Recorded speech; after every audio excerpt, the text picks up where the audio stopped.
যুবক, ইনশাআল্লাহ সবার সাথে আমিও যুবক।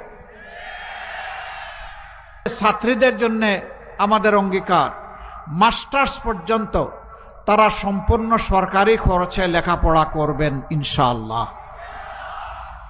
সবাইকে নিয়েই আমরা দেশ সাজাবো ইনশাআল্লাহ। দেশের জন্য অবদান যারা রাখবেন, মাত্র দুইটা জিনিস তাদের কাছ থেকে আমরা দেখব। একটা, তার পর্যাপ্ত যোগ্যতা ওই বিষয়ে, দ্বিতীয়টা হচ্ছে দেশের প্রতি তার দায়বদ্ধতা বা কমিটমেন্ট, যেটাকে আমরা দেশপ্রেম বলতে পারি। এই দুইটা জিনিস যার থাকবে, যোগ্য কাজ তার হাতে পৌঁছে যাবে ইনশাআল্লাহ।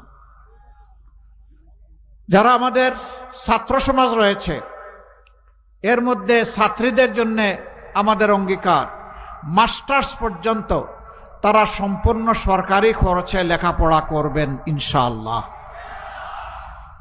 সকল শিশুর জন্য আমাদের অঙ্গীকার, একটা